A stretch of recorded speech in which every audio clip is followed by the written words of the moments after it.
না হলে একজন 50 বছরের নারী সে যখন স্বামীর পাশে হেঁটে যায় তার মর্যাদা একরকম থাকে, আর যখন একা একা যায় তখন শয়তানরা তার পাশে ভিড়ে। একজন নারী 40 বছরও যদি বয়স হয় আর সে যদি একা একা রাস্তা দিয়ে হাঁটে, শয়তানের দোসর যারা আছে না, বদমাইশ পোলাবান তার পিছনে লাগে। আর ভিতরে 40 আছে না 35 আছে তা তো টের পায় না। কিন্তু যদি পাশে স্বামী থাকে, মনে করবেন এই নারীর আশেপাশে আর কেউ আসবে না। আমি একদিন রাস্তায় হাঁটতেছি, তা আমার স্ত্রী আমার এই হাতের মধ্যে হাত দিয়েছে। আমি মুফতি সাহেব, তুমি এরকম করলে কেমন অশালীন লাগে আমার কাছে, তুমি পাশাপাশি থাকো। তো বলতেছে যে না, আমি দেখছি, আমি আপনার পাশাপাশি থাকলে অনেক ছেলেরা দেখি গায়ে ধাক্কা মারতে আসে, কিন্তু যদি আমি আপনাকে না হাত দিয়ে রাখি ওরা দেখি সাইড কেটে যায়, কারণ বাই চান্স কিছু হলে স্বামী ধরে তো পিটাবে। এটা একটা বাস্তবতা যে একজন নারীর পাশে তার স্বামী পৃথিবীর সব থেকে বড় ঢাল। সে চাই 45 বছরের নারী হোক, চাই সে 60 বছরের নারী হোক।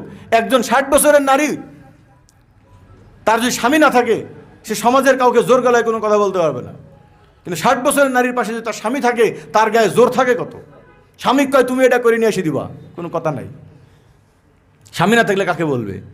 একজন নারীর স্বামী না থাকলে সে পঙ্গু হয়ে যায়, একজন পুরুষের স্ত্রী না থাকলে সে পঙ্গু হয়ে যায়।